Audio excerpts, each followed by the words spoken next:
이제 새 친구의 공박은 다 끝났고 이제 욥의 차례입니다. 이제 욥의 그 새 친구 앞에서 지혜와 명철에 대한 이야기를 나누고 있어요. 과연 지혜라는 게 무엇이며 또 그 지혜가 어디서부터 나는 것이냐, 이 기원에 대한 부분들 다루고 있어요. 오늘 이 말씀을 읽다 보면 마치 잠언서를 읽고 있다라고 하는 그런 생각이 들 정도입니다. 예전에 신학대학원 성경시험에서 이 욥기서의 말씀이 종종 등장을 해요. 이렇게 잠언서와 비슷한 부분을 발췌해서 지문을 놓고 다음 말씀은 어느 서에서 나오는가 이렇게 나와요. 그러고 나서 거기에 이제 잠언을 섞어서 넣고 지문에, 그리고 정답인 욥기서를 갖다 이렇게 집어넣어요. 많은 신대원 지망생들이 답을 잠언서로 적어요. 틀린 거죠, 이제. 욥기서. 그만큼 오늘 28장은 이 지혜에 관련된 말씀들을 욥이 이제 풀어내놓고 있다라고 하는 거죠. 그런데 욥의 지혜가 얼마나 대단하냐면, 오늘 우리가 읽다 보면 현대 과학으로 알아낸 사실이 벌써 한 3000년 이상 지났던, 그러니까 3000년 이상 그 전에 살았던 욥이 지금 이 이야기를, 현대 과학이 밝혀낸 이야기들을 하고 있는 것을 오늘 발견하게 돼요.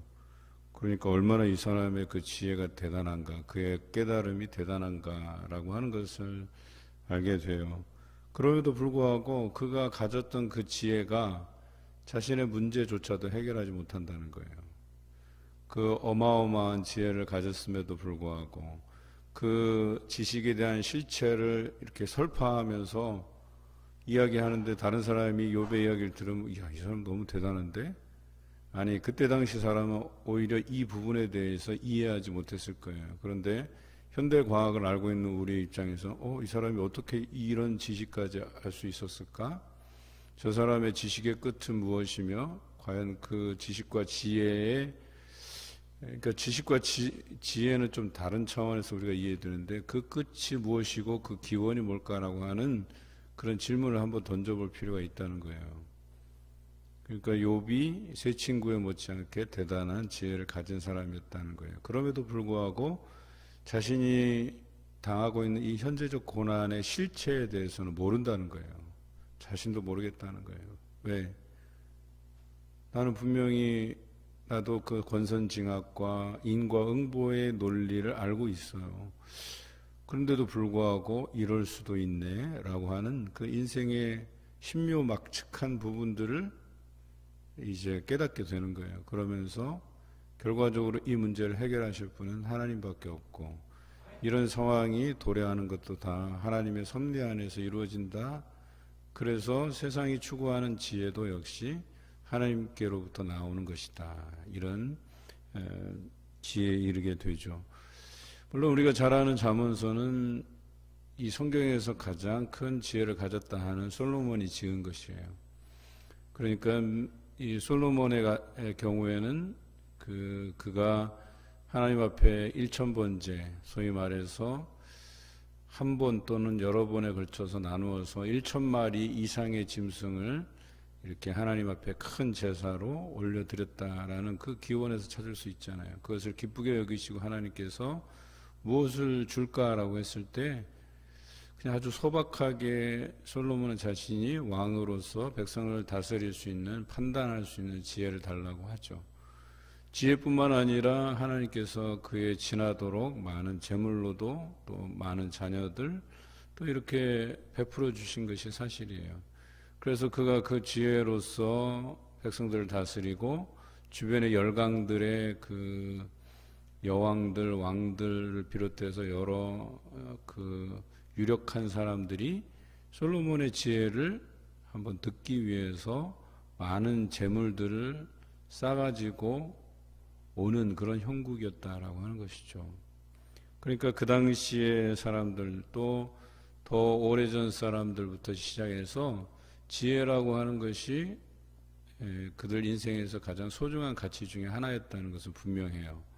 그래서 어찌 보면 그들이 살아나가는 방식, 또 부를 축적하고 또 윤택한 삶을 살아가는 데 있어서 지혜의 중요성을 그들이 인지하고 있었다는 거죠. 그래서 다른 것보다 이 지혜를 구하려고 매우 애썼다라고 하는 것은 우리가 고대 근동의 역사를 보면 또 성경의 역사를 보면 알 수 있다라고 하는 거죠. 그런데 오늘 이 욥이 아주 중요한 이야기를 해요. 그런 지혜로도 우리가 이해하지 못할 인생이 있다. 다시 말해서 인간의 지혜와 지식에는 한계가 있다. 그 끝이 있다. 그런데 하나님께서 이렇게 계획하시고 이끌어 가시는 생활의 범주는 우리의 그 지혜를 넘어선다. 우리의 지식을 넘어선다는 거예요. 그리고 그렇다면 우리가 알고 있는 이 지혜의 소중함이 얼마나 있냐라고 하는 것에 대해서 순금으로도 바꿀 수 없고 은을 달아도 그 값을 매길 수가 없을 정도다라고 오늘 성경 15절에 기록되어 있잖아요.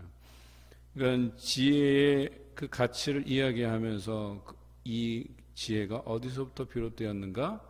예, 그것은 하나님이 그 길을 아시며 있는 것을 아신다. 마치 그러니까 지혜가 무슨 사물처럼 여겨져서 표현되어 있지만 결과론적으로는 지혜의 근본은 하나님이시다. 하나님에게서 나오는 것이다 라고 이야기하고 또 다르게 설명하면 여기서 말하는 지혜의 그 실체를 잠언서에서는 그 지혜와 명철이 곧 하나님이다 이렇게 명시하고 있지만 여기서 말하는 지혜를 하나님에게서 떨어뜨려서 지혜와 지식을 다른 객체로 놓더라도 하나님께로부터 나오는 그 또 다른 지혜, 또 다른 지식이 우리가 알고 있는 세상의 그 지혜와 지식에 지난다, 뛰어넘는다 라고 이야기하는 거예요. 인간으로서 인간의 노력으로 우리가 이해하고 알 수 있는 그 지혜와 지식의 규모와 그 한계를 하나님께서 말씀하시고 인도해 가시고 베푸시는 그 지혜와 지식이 그것을 뛰어넘는다 이런 표현을 하고 있는 거예요. 뭐 같은 이야기는 하지만 잠언서의 입장을 가져다 놓고 보면 모든 지혜와 명철의 근원은 하나님께로부터 나오는 것이다. 이렇게 이해해도 좋을 것 같습니다.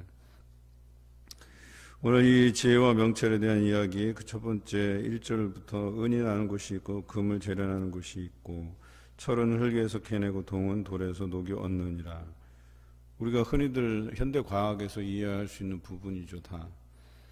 또 사람은 어둠을 뚫고 모든 것을 끝까지 탐지하여 어둠과 죽음의 그늘에 있는 광석도 탐지하되 얼마나 대단하냐면 물론 시기적으로 좀 다르긴 하지만 현대 과학은 이 지구가 무엇으로 이루어져 있는지에 대한 그 탐구를 오랫동안 해왔고 또 시기를 거듭해 가면서 새로운 광물질이 드러나고 또 지구의 구조를 이해하고 우주의 기원을 향해서 어떻게 지어졌고 거리가 얼마며부터 시작해서 너무나도 많은 부분을 알게 되고 있다라고 하는 것이죠. 그런데 이때는 그런 시대가 아니었음에도 불구하고 이런 고백을 해요. 음식은 땅으로부터 나오나 그 밑은 불처럼 변하였도다.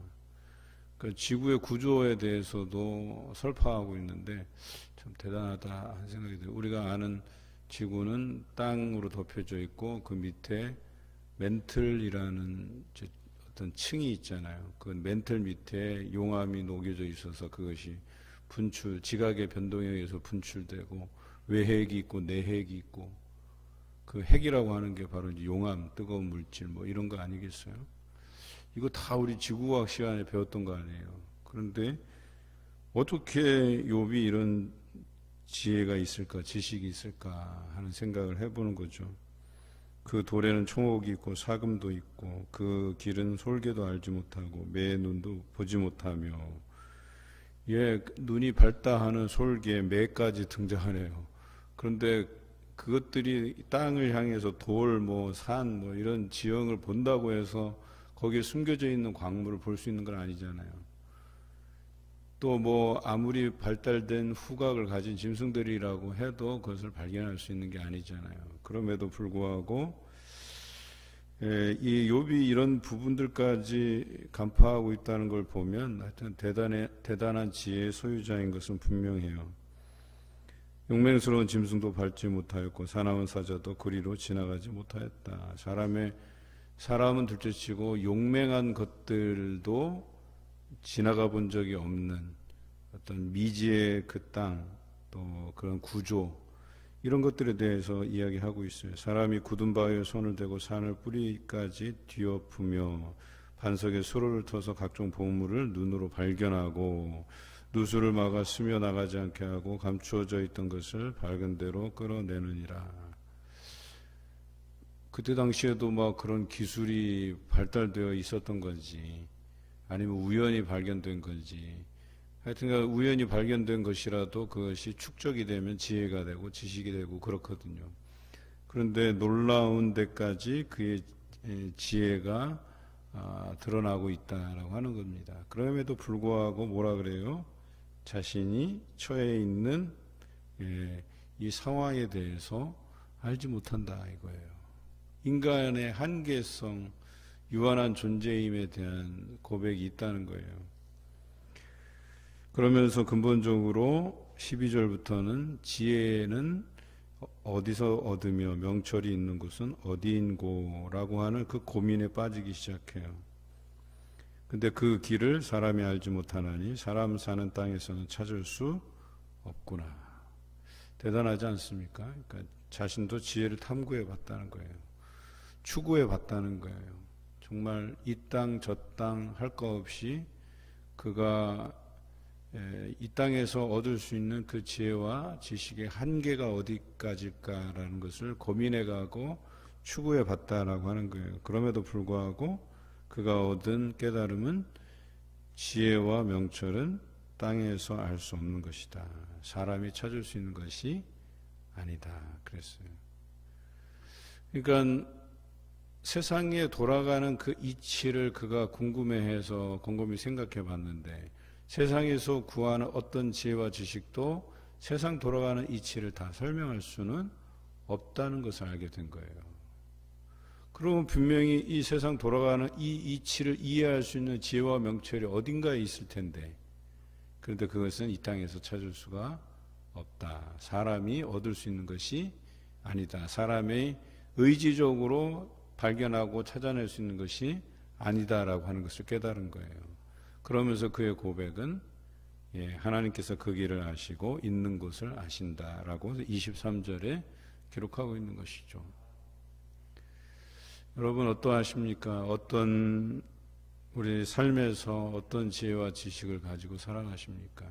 그것이 하나님께로부터 비롯된 것임을 여러분 고백하십니까? 여러분이 알고 있는 지혜와 지식의 한계는 어디까지입니까? 여러분 인생의 이치를 다 알 수 있을 만한 지혜와 지식을 가지고 계신가요? 이 이야기는 뭐냐면 욥의 세 친구들이 그 지혜와 지식을 추구했더라면, 자신들이 지혜자로 자처했더라면 자신들이 이 땅에서 얻을 수 있는 지혜와 지식의 한계를 알았을 거라는 거예요. 자신이 겪고 있는. 그렇다면 그것으로 우리 안에 벌어지고 있는 이 인생의 이치를 다 말할 수 없다는 그것을 알았을 거라는 거예요. 그러면 누군가에게 벌어지고 있는 그 삶의 여러 가지 다양한 방식, 결과들에 대해서 함부로 재단하고 판단하지 못할 것임을 이야기하고 있는 거예요. 그런데 세 친구는 어찌 보면 지혜자라고 욥에 못지않게 사람들에게 칭송을 받고 칭찬을 받는 사람들이었을 거라는 그런 생각을 하잖아요. 욥에 못지않게 또 그 지혜와 지식을 통해서 잘 사는 사람일 것이라는 추측을 해봐요. 그럼에도 불구하고 너희의 그 지혜와 지식이 정말 지극히 평범한 어떤 인생의 돌아가는 원리와 이치도 깨닫지 못하는구나, 이렇게 간접적으로 이야기하는 거예요. 여러분 한번 생각해 볼 필요가 있어요. 여러분의 지혜와 지식의 한계는 어디까지인가. 그런데 그것으로는요 우리 살아가는 삶의 단 5%도 이해 못할 거예요. 아인슈타인이 뭐 이 뇌에 관한 어떤 대단한 사람이었음에 분명하잖아요. 그가 사용했던 이 뇌 안의 그 구조에서 사용할 수 있었던 범위가 뭐 정확히 기억은 안 나는데 뭐 5% 미만이라는 걸 알 수 있어요. 그렇죠? 그러니까 우리 안에 있는 하나님께서 만드신 신체의 일부, 이 뇌에 대한 용량에 대한 문제인데요. 단 5%도 사용 못하고 죽는 게 우리 인간이라는 거예요. 신기하죠? 하나님께서 만드신 그 구조가, 그리고 그것이 인생의 전부가 아닐 텐데 그 뇌 용량의 5%도 채 사용하지 못하고 죽는 게 우리 인생이라는 거예요. 그러니까 얼마나 우리가 유한한 존재이고 우리가 알고 있는 지혜와 지식이 살아가는 삶의 원리도 제대로 이해 못하고 살아가는 사람인가를 우리가 분명히 알아야 돼요. 과학으로도 입증된 거예요. 요즘 뇌과학이 얼마나 중요한 이슈로 떠오르는지 몰라요. 그래서 얼마 전에 그 뇌과학에 대한 실험이 있었죠. 그 뇌과학을 실험하는데 그 기계가 얼마나 발달했냐면요.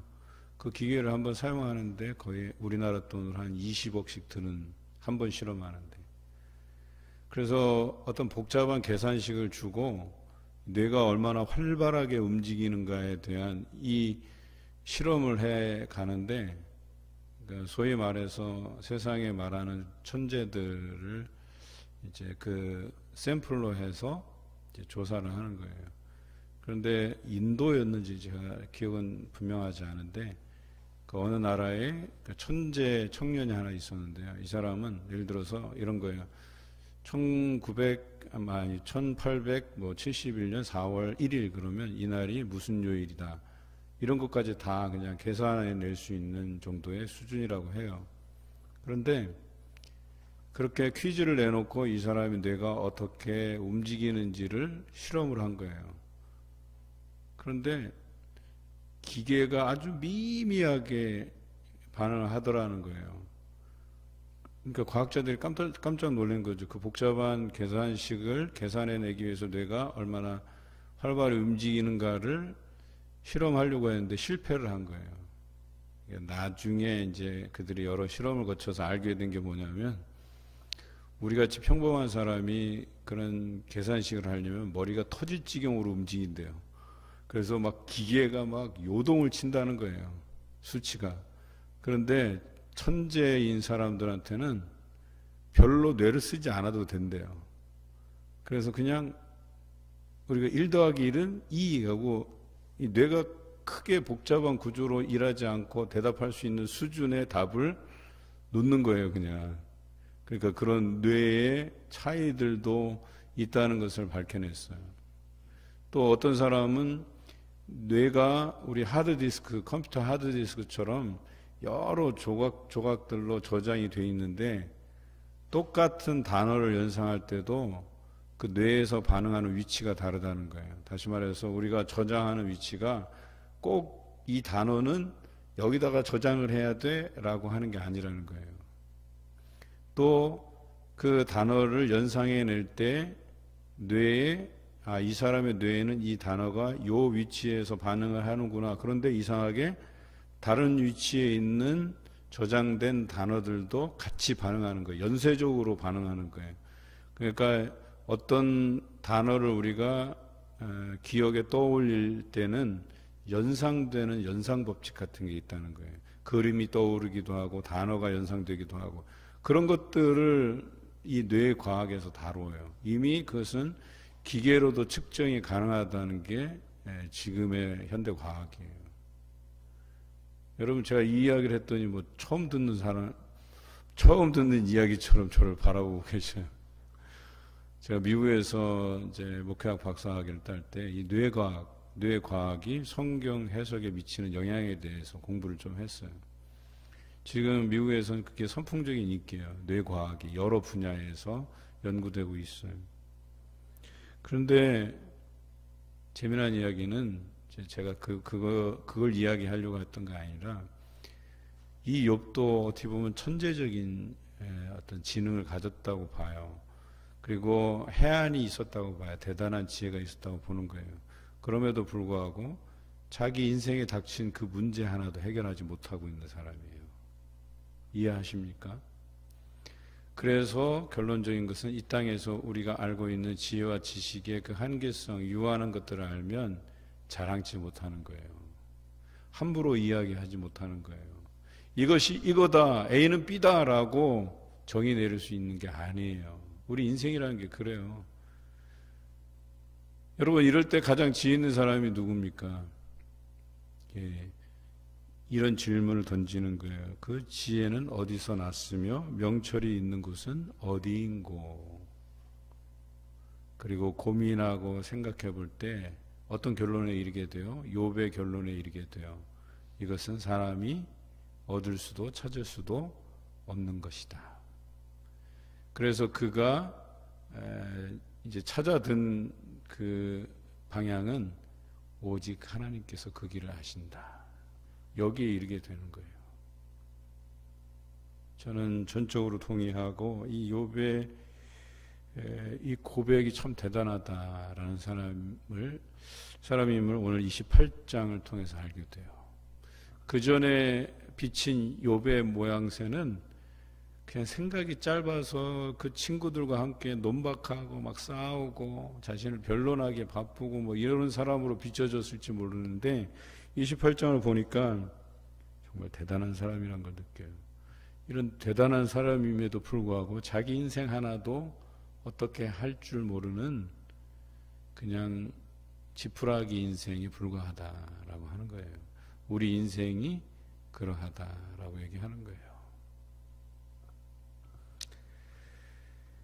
그래서 그가 이르게 된 결론은 28장 28절 또 사람에게 말씀하셨도다. 보라, 주를 경외함이 지혜요 악을 떠남이 명철이니라. 다시 한번 1장으로 돌아와서 욥이 어떻게 생활했다 그랬어요? 날마다 하나님을 두려워하고 존경하고 자기와 자기 자녀들이 식솔들이 죄를 범하였을까 봐 두려워서 날마다 하나님 앞에 제사를 통해서 그 죄를 속해달라고 사해달라고 덮어달라고 이런 삶이 매일 반복됐다고 성경은 기록하고 있어요. 그 말씀이에요. 주를 경외함이 지혜고 악을 떠남이 명철이다. 그가 많은 것들을 생각하고 세상의 많은 지혜를 탐구해서 얻은 결론이 하나님은 두려우신 분이고 존경받을 만한 분이시고 또 우리가 우리 인생을 잘 알지 못하기 때문에 또 우리가 부지 중에라도 무의식 중에라도 하나님 앞에 범죄할 수 있기 때문에 그것을 씻겨내기 위해서 해결받기 위해서 하나님 앞에 날마다 제사로 드린다. 지금으로 표현하면 하나님 앞에 날마다 예배함으로 나아간다. 그것이 결론적으로 지혜와 명철이다. 그리고 이것을 알게 하신 이는 하나님이시다 라고 고백하고 있는 거예요. 이게 끝이에요. 결과적으로 1장에 나온 욥의 삶의 패턴이 그 지혜와 지식을 깨달아 안 거예요. 누구로부터? 하나님께로부터. 그래서 그가 인생에서 가장 소중하게 여겼던 것은 하나님을 경외하는 길이고 악에서 떠나는 길이다. 이 두 가지 인생의 깨달음을 가지고 살아가는 거예요. 하나님께서 깨닫게 하신 것들을 가지고 살아가는 거예요. 오늘 여러분들에게 깨달음이 있다면 이 땅에서 우리의 유한한 지혜와 지식을 뽐내고 탐하고 그것으로 살아가고 그것으로 말하여지고 라고 하는 삶보다는요, 그냥 나는 어리석다. 하나님께서 내게 주신 진리는 오직 여호와를 경외하는 것. 그래서 하나님께서 이 세상의 모든 원리를, 작동 원리를 하나님께서 운용하시고 가지고 계시기 때문에 그분께 우리의 인생을 내어 맡기는 것이 지혜다라고 얘기하고 결과적으로 우리가 죄된 삶에서 떠나는 것이 명철이다.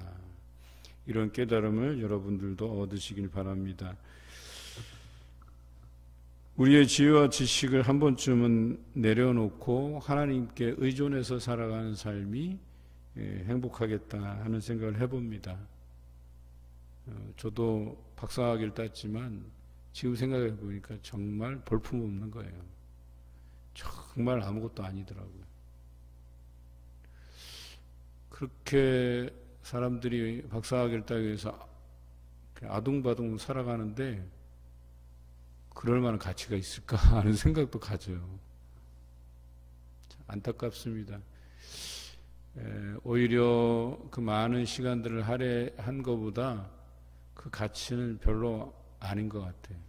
오히려 내가 말씀을 통해서 100마디 말하는 것보다 깨달은 말씀으로 5마디 하는 것이 더 소중하다 한 것처럼 정말 그 말씀이 옳은 것 같아요.